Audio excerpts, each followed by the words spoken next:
Instant Ralston and regular Ralston, a hot whole wheat cereal in the red and white checkerboard packages present Space Patrol! High adventure in the wild, vast reaches of space. Visions of daring in the name of interplanetary justice. Travel into the future with Buzz Corey, Commander-in-Chief of the Space Patrol! In today's transcribed Space Patrol adventure, Buzz and Happy are flying over Crater Valley on Planet X when they sight Prince Baccarati's ship on the ground. Quickly landing, they see the prince struggling with a native and rush to the rescue. Is Baccarati all right, sir? He's beating that old man. He's trying to drag him into his ship. Let's get him. All right, Baccarati, break it up. I'll get his ray gun, sir. Let go of me, Corey. Commander, the old man's unconscious. Baccarati knocked him out. Getting pretty brave, aren't you, Baccarati, beating up an old man all by yourself? Not quite by myself. Get them, Malengro. Use your paralyzer ray. You got both of them, Malengro. This is the last time Corey will meddle in the affairs of Planet X. We'll return in just a moment with today's exciting Space Patrol adventure under the sea of Planet X.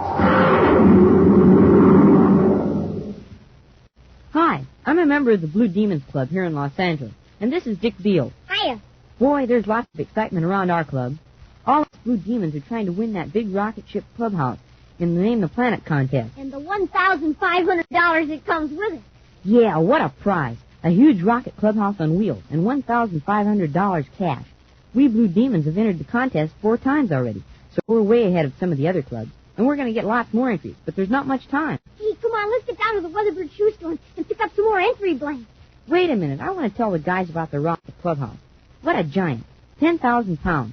35 feet long. It's bigger than an airplane. Wow, we and all our dads are going to take turns driving the big truck that pulls the rocket clubhouse and take all us Blue Demons on camping and hiking trips. And how about those 750 Schwinn varsity bikes being given away? Schwinn's the swellest bike ever. It's got 3-speed gear shifts, so it goes like everything, and 2-wheel handbrakes, so it stops plenty fast. Hey, come on, will you? We got to get down to the Weatherbird shoe store. Yeah, and you get more of those swell space coins. You get 3 space coins absolutely free and an album, too, when you get your Name the Planet contest entry blank from the Weatherbird shoe dealer. And there's another space coin in every package of hot Ralston cereal. Hey, quit talking so much. Let's go to the Weatherbird shoe store. There's not much time left to enter the contest, and we got to make sure the Blue Demons win that rocket clubhouse. Okay, I'm coming. Gang, get your pals together. See your Weatherbird shoe dealer and get lots of swell space coins and contest entry blanks absolutely free. You don't have to buy a thing, but hurry. Time's getting short. Get going on the Name the Planet contest today at your Weatherbird shoe store.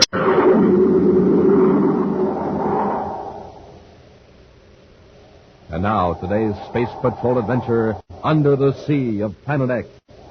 For the past 2 days, Space Patrol ships and some commercial ships have picked up a strange spaceophone signal. It registers for a few seconds and then disappears.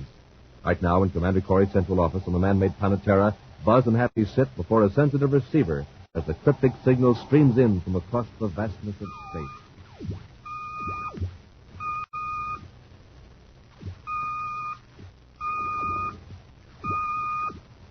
What is it, sir? The code signal has been picked up repeatedly from Planet X. Planet X? Notice the pattern. It's a constant repetition of 3 dashes. A homing signal for Baccarati's scout ship. That's what Major Robertson thought at first, but it comes from a point in the Great Sea in Planet X, far away from any of Baccarati's known installations. On an island, then? Very likely. Somebody's in distress on Planet X. Let's get to our ship, Happy. Meantime, in the tower room of his castle on Planet X, Prince Baccarati reclines casually on his ornate throne, gazing admiringly at a flashing jeweled medallion. His chief counselor, Dr. Malengro, is patiently waiting to be recognized while the haughty prince fondles a cluster of jewels. Beautiful. Exquisite. Well, Malengro, what is it? A report from the detachment of guards, Your Highness. They're on the trail of the escaped slaves. Oh, indeed. Have they been recaptured? Not yet, sire. But the guard captain thinks the natives are attempting to return to their home region in Crater Canyon. Yes, all right. Malengro, what do you think of this medallion? Excellency, this is magnificent. What did you get? A guard took it from one of the slaves, the one that was recaptured just after the escape. Amazing. A native with this? With jewels like this, I can I can hire more agents, hundreds of them. Of course, it can solve all Your Excellency's financial problems. Let's go down to the dungeon and talk.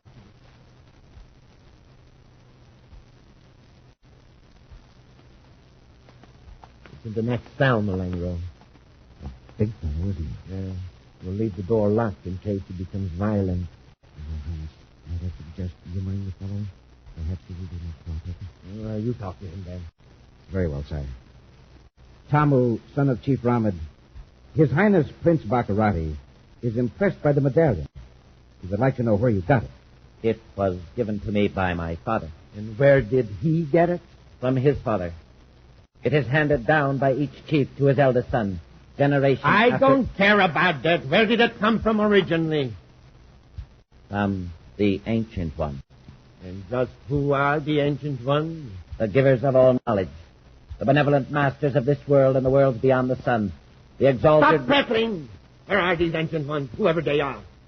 It is not given me to know. For I am not a chief. Only a chief may know the secret of the Ancient One. This young upstart is trying to make a fool of me. Malengo, summon the guard. I'll beat this precious secret out of him. Your Highness, there is another way. I want to know where these jewels came from. Perhaps his father, the chief, will reveal the secret to get his son back safely. Besides, if this fellow is telling the truth and only his father knows where the jewels came from, well, we can force him to reveal the secret. Excellent. We'll take this Tamu with us to prove we have him. Guard! I'm not... A few hours later, Buzz and Happy are scanning the surface of the great sea of Planet X in their viewscopes, searching for the source of the mysterious signal. Their spacephone receiver is adjusted to pick up the code whenever the ship crosses the directional beam from the transmitter. Whoever calculated that fix on the signal must be way off, sir. We're right over the region where it's supposed to come from. Well, we've got to allow for error, Happy. Remember, the fix was computed from positions millions of DUs from Planet X. Yeah, right. There it is.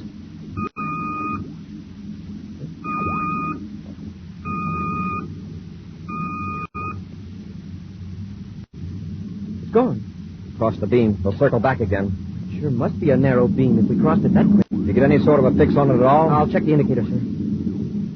Something's mighty strange here, Commander. The signal came from somewhere right below us on the Great Sea, but there's no island and no surface craft. Watch the viewscope carefully, Hap. Yes, sir. There it is. Look, there's nothing down here. And our viewscope is sensitive enough to pick up a very small boat. What do you make of it, sir? It must be submerged. A clever idea. It lessens the chance of Baccarati's scouts ever locating it. Yes, sir, but who's sending the signal? Where are they? However, they're hiding out close to the coast. We'll circle low and give them a chance to see our space patrol insignia. There's a valley a few miles inland, sir. The valley and the foothills are covered with farms and orchards, even inside some of those craters. That means people, Happy. Probably very intelligent natives. And farming people are usually peaceable. And whoever escaped from Baccarati could be living with the natives. They're waiting for the space patrol to pick up that signal out there in the ocean. At least the natives may know if any strangers have passed through recently. We'll head for those craters, Hap. Meantime, Prince Baccarati has landed his atmosphere ship near the edge of a crater in the valley, some distance from a group of cliff dwellings. Fearful of the reaction of the natives, the prince has sent Dr. Malengro alone to the village to get the chief. A few moments later, Malengro returns with an old man whose regal bearing and fine spun cloth robe are evidence of his important position in the tribe. As he approaches Baccarati, the chief extends his arms to his sides, palms outward, in a gesture of friendship. Baccarati merely stands stiffly, a sneer on his face, as the old man speaks. I am Ramit, chief of the people of the Valley of Craters. I bid you welcome. Let's get down to business, Ahmed. Ever see this before? It belongs to my son, Tamu. He was captured by the tyrant. You have seen my son? Yes, he's in my ship. This is joyous news. Tell me your name that my people may sing in praise of you. Malenko, didn't you tell him who I am? I thought it best to withhold that information, sire. Very well. Ramad, I'm Prince Baccarati. You are the tyrant? That is a harsh word to call a gracious prince who has brought your son back to you. I will gladly apologize when I embrace my son again. That is easily arranged. Where did this medallion come from? Why, from my father. Will Chief before me? No more of that. You got more jewels like this. Where are they? Take me to them. That is impossible. Then it is impossible for me to return your son.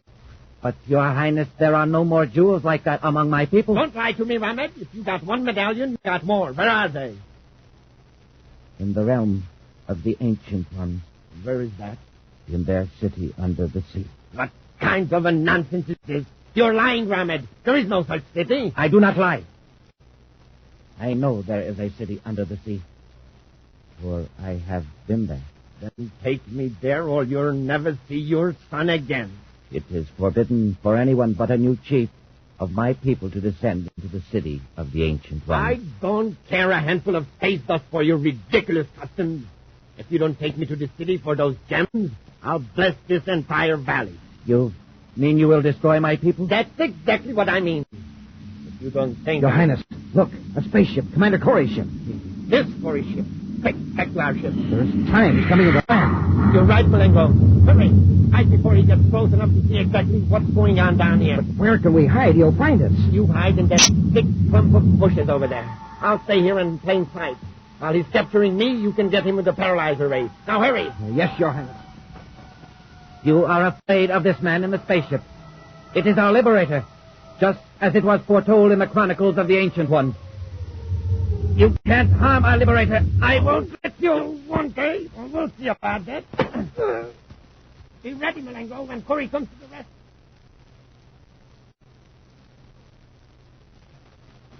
Baccarati, all right, sir. He's beating that old man. Trying to drag him into a ship. Let's get him. All right, Baccarati, break it up. I'll get his ray gun, sir. Let go of me, Corey. Commander, the old man's unconscious. Baccarati knocked him out. Getting pretty brave, aren't you, Baccarati, beating up an old man all by yourself? Get them, Malengo. Yes, Your Highness. Splendid, Malengo. You got both of them. This is the last time Commander Corey will meddle in the affairs of Planet X.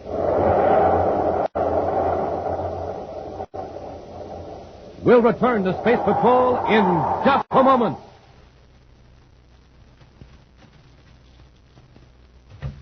Hi, Mr. Weatherburn Man. Hi, you fellas. Back already? Yeah, we want some more of those swell space coins and 3 more contest entry blanks for the guys in our Blue Demons Club. Oh, sure, you bet. Here you are. Your space coins are right there in the album, along with your contest entry blank. And they're absolutely free. You don't have to buy anything. Thanks a lot, Mr. Weatherford, man. Now the Blue Demons will have even more chances to win the Rocket Clubhouse and the $1,500. Well, maybe we'll win a Schwinn bite for every guy in Demon. Sure. And don't forget about the 1,000 other prizes. 1,000 pieces of official Space Patrol equipment. And you can get even more of those fine space coins free in packages of hot Ralston cereal. The hot Ralston package with a picture of Commander Corey and Cadet Happy on the front. You betcha, Mr. Weatherbird Man. We're going to get some packages of hot Ralston with the free space coins right now. Then, all of us Blue Demons are going to come back here and get going on the Name the Planet contest again. Be seeing you. Good. But you better hurry. There's not much time left, Anders. Right, Space Patrollers, time is running out. But you still have time to get your free space coins and contest entry blank at your Weatherbird shoe store. So do it today. That's your Weatherbird shoe store.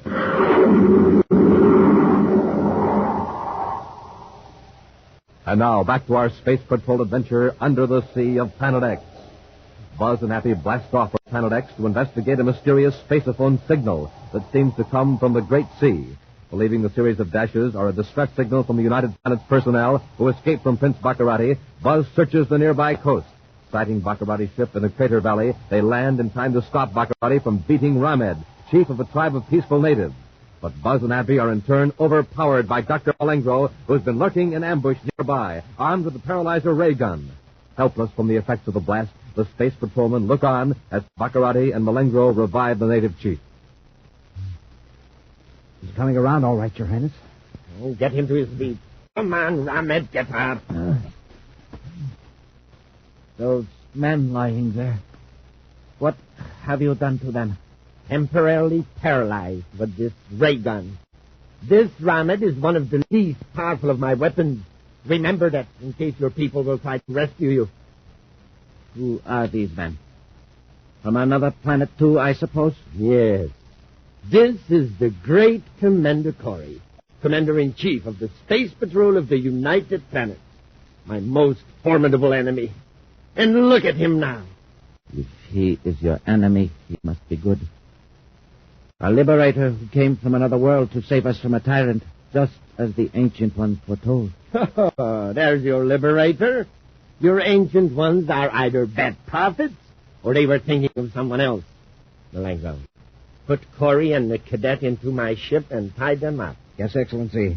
Shall we put them in with Tamu? Nah, there isn't enough room in that compartment. Put them in the first compartment on the left and lock them up. Yes, Your Highness. Leaving Buzz and Happy securely bound and locked in Baccarati's ship, the Prince and Malengro followed Chief Ramed around the rims of the craters and across the valley to a steep bluff. Finally, Ramed pauses before a jutting rock formation. We are at the entrance to the tunnel. Where? I don't see it. Slip in behind that large rock. You go first. You're next, Malengo. Yes, Your Highness.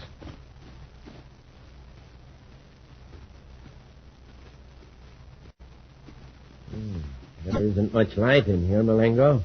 Have your Atamo light? Yes, Excellency. Here. Why, this is no tunnel. It's just a cave. It ends a few yards back. What are you trying to do, Ramed? The back wall is a concealed gate. I will open it. There's a hidden lever in this recess.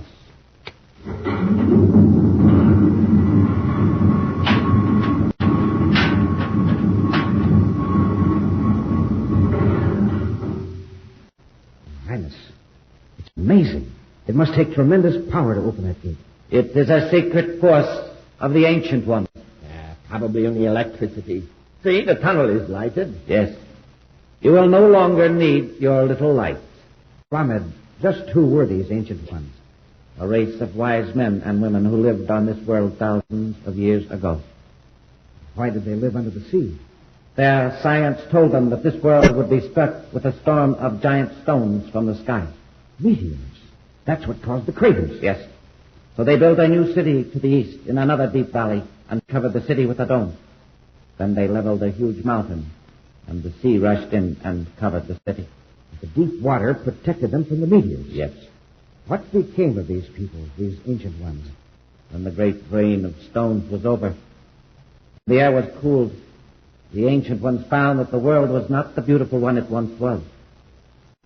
The air was foul to their sensitive lungs.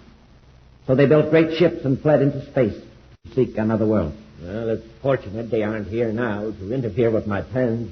Let's get started down this tunnel. Must be a tremendous distance to the sea. It is a great distance, but you will be there very soon. Stand here if you will. That's it. When I press a lever, the very floor of the tunnel will move and carry you down to the city under the sea. Conveyor belt, a moving platform. Amazing. I suggest that you lay down. The floor moves swiftly. All right, hurry up. Let's get started. Come on, Ramed. Get on, we're ready. I'm not going with you. Ramed, get on the platform, do you hear me? Farewell, evil one. You will go alone to the city under the sea. Stop this platform. Stop it, I say. May the Ancient Ones forgive me for defiling their beautiful city. I will close the gate and return to my people. Elsewhere, in a compartment of Baccarati's ship, Buzz and Happy, recovered from the effects of the paralyzer ray, are struggling vainly to free their tightly bound hands and feet. Boy, Malengro really did a job on us this time. Commander, somebody's at the door. Baccarati must be back. I returned as quickly as I could, Commander Corey. I am Ramed, chief of the people of the Valley of Craters. Believe me, Ramed, we're certainly glad to see you. I'll say we are. If you will permit me, I shall release your bond. Thanks. What happened to Baccarati and Malengro? They're in the city under the sea. The moving platform should have carried them there by now. Open bucket, you mean there actually is a city under the sea? Yes. Built hundreds of generations ago by the Ancient One. And people live in it? No. Not since the Ancient Ones left this world in spaceships similar to your own. Perhaps you are a descendant of the Ancient Ones, returned to free my people from this tyrant, Baccarati. It was foretold by the Ancient One. No, I'm afraid not. We've been after Baccarati for a long time. We came here because of a signal we received from space. From the ancient one. No, from what we call a spaceophone. We first picked up the signal 3 days ago. 3 days ago, you say. That was the day my son disappeared. He was captured by Baccarati's men. That was the day I went to the tunnel and pressed another secret lever. Another lever? When the ancient ones left this world, they told those left behind of a tyrant who would someday come to enslave them.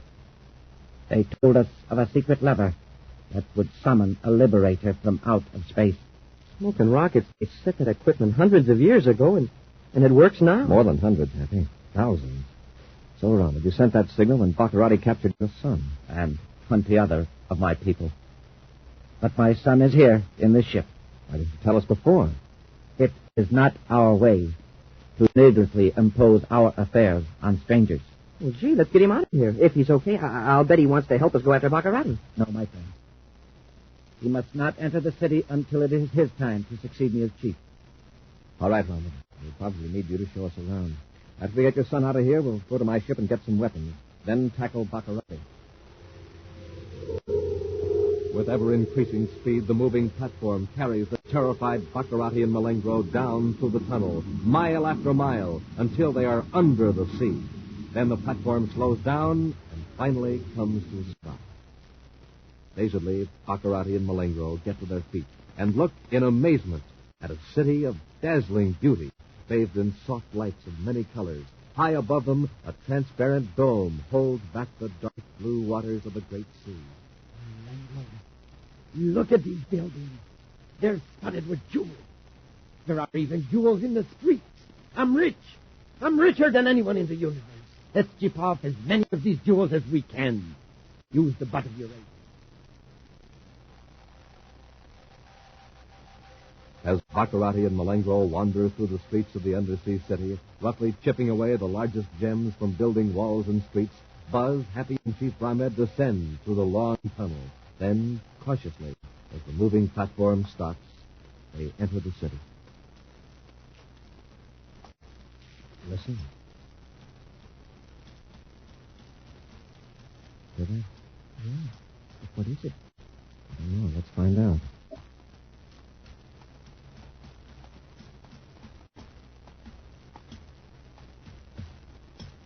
It's Baccarati and Malengro chipping gems in the walls. Ready, Hap?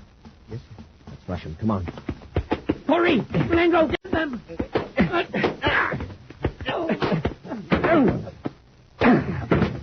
All right, Baccarati.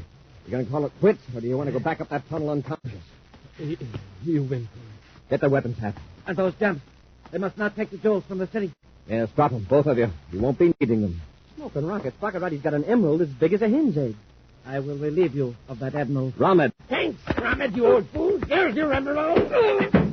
Commander, Baccarati's got his blast gun. Yes, and I'm going to use it. Don't try it. If you break that dome, you'll have the whole ocean in on us. Then stay right where you are. Come on, Malengo. Follow me. Yes, Your Highness. Captain Happy. Can't escape it. May find some weapon they can use against us.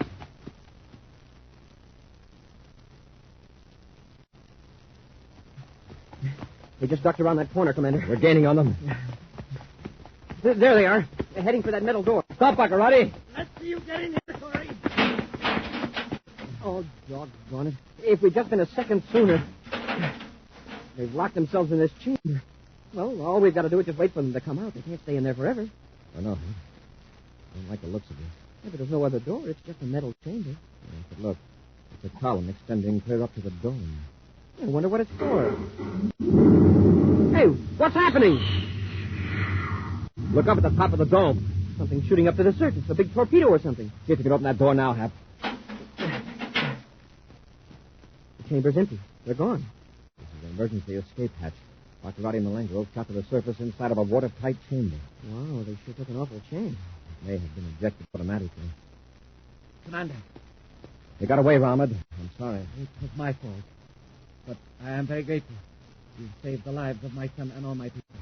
I will order a feast in your honor. Thanks, Ramad, but some other time. But Baccarati cannot harm my people now. Probably not. We'll go back to our spaceship and search the great sea till we find him. I know our great danger is over. Baccarati will leave us alone now, I know. Because I've got my son's jeweled medallion back. Baccarati dropped it in the fight. It is a sign of good fortune. Well, maybe, Ramid, but just the same, don't forget where that space phone signal switch is. An action preview of next week's exciting Space Patrol adventure in just a moment. Look for the sign of the Weatherbird Space Patrollers. Look for the sign of the Weatherbird at your Weatherbird shoe store, because that's where you get your free Name the Planet contest entry blank and those swell space coins. And remember, you can also get space coins in packages of good hot Ralston, instant or regular, but hurry. Time's getting short. There's still time to get going on the Name the Planet contest at your Weatherbird shoe store. That's your Weatherbird shoe store.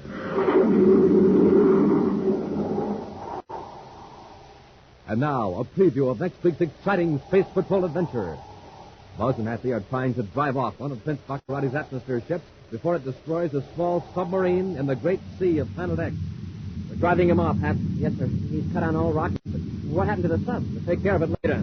We've chased that atmosphere ship away. Commander, they're firing at us. They want to play rough. You'll cooperate. Stand by to fire space torpedoes.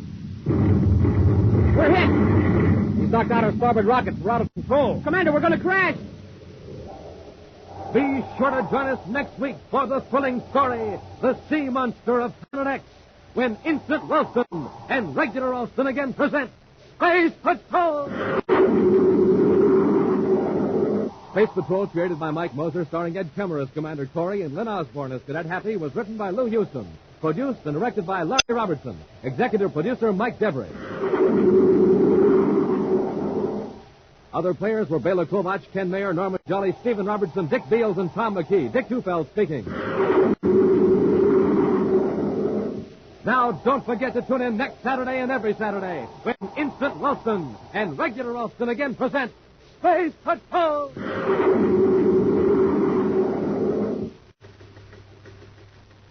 This is Dick Tufeld in Los Angeles, reporting on the famous jet plane assigned to the vital Air Force mission of defending America's homeland, Lockheed's F-94C Starfire. In a moment, we'll hear from Tony Levere, the well-known record-breaking test pilot on the Starfire. Within seconds after warning, this radar-controlled interceptor can be off the ground and streaking to 45,000 feet or higher. Packing 48 rockets, it can fly and fight in sunshine or darkness at speeds of more than 600 miles per hour. Now, Tony Levere, tape recorded this morning at a California air base. You know, good health is important to a test pilot, and I have to stay in top condition. I get lots of rest and eat plenty of good food. That's why I like good cereal for breakfast, like Rice Chex or Wheat Chex. They have real energy and they taste swell. Why don't you try them? No other cereal, puffed or flaked, contains so much nourishment in such concentrated bite-sized form. So take a tip from Tony Levere, Joe Lynch, and other top test pilots. Make your cereals Rice Chex and Wheat Chex. And now, attention all Space Patrollers. Now you can have the big, complete catalog of exciting new Space Patrol toys and official Space Patrol equipment. It's yours absolutely free. Just mail a postcard to Space Products, Box 591, Hollywood, California. That's Space Products, Box 591, Hollywood, California. Be sure to see another exciting Space Patrol program on your local ABC television station. Consult your local paper for time and channel. This program is broadcast to our armed forces overseas through the worldwide facilities of the Armed Forces Radio Service. Space Patrol came to you transcribed from Hollywood. This is ABC Radio Network.